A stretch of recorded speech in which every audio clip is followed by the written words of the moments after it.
आज के धोखेबाजी भरे दौर जहां आज हर इंसान दुखी है, आचार्य चाणक्य की नीतियां आज भी लोगों को सत्य का मार्ग दिखा रही हैं। इस नीति शास्त्र को पढ़कर मनुष्य सत्य को जान लेता है। चाणक्य की नीति शास्त्र में कर्तव्य, अकर्तव्य कार्यों का वर्णन किया गया है। किस कार्य को करने से शुभ फल मिलता है और किस कार्य के करने से हानि मिलती है, इन सब बातों का विवेचन इस चाणक्य नीति शास्त्र में दिया गया है। आज हम चाणक्य नीति में कही गई कुछ नीतियों के बारे में जानेंगे, जिन्हें अपनाकर मनुष्य अपने जीवन में सुखी रह सकता है।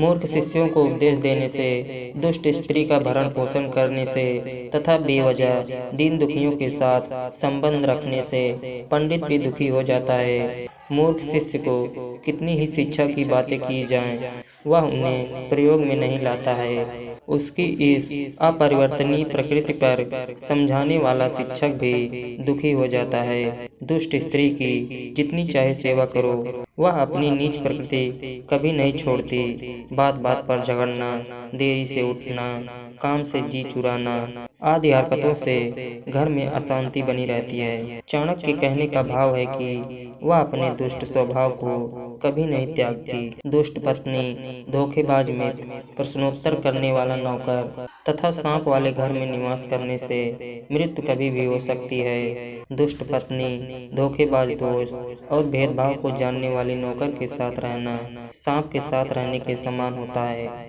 इनकी संगत में रहने से मनुष्य का अंत कभी भी हो सकता है। जिस प्रदेश में मान सम्मान ना हो, आजीविका का कोई साधन ना हो, भाई बंधु ना हो और ना ही शिक्षा की कोई व्यवस्था हो, ऐसे प्रदेश में रहने योग्य नहीं होता। जहाँ रोजगार हो, अपना समाज हो, शिक्षा के साधन उपलब्ध हों तथा मान सम्मान मिलता हो, ऐसे स्थान को ही अपना अस्थायी निवास बनाना चाहिए। जिस स्थान पर 5 प्रकार की सुविधाएं उपलब्ध न हो, वहाँ रहना नहीं चाहिए। धनिक अर्थात धनवान सेठ अथवा बैंक जैसी सुविधा जिस स्थान पर न हो, वह स्थान रहने योग्य नहीं होता। सुचारू जीवन जीने के लिए धन की जरूरत होती है। प्राचीन काल में सेठ साहूकारों से लोग पैसा लेते थे। आज के परिप्रेक्ष्य में बैंकों से ऋण प्राप्त करके लोग अपनी जरूरतों को पूरा करते हैं। जिस स्थान पर ब्राह्मण धर्म कर्म वाले लोग प्राकृतिक एवं दैविक बाधाओं को शांत करने के लिए यज्ञ करने वाले विद्वान न हों, वह स्थान भी रहने योग्य नहीं होता।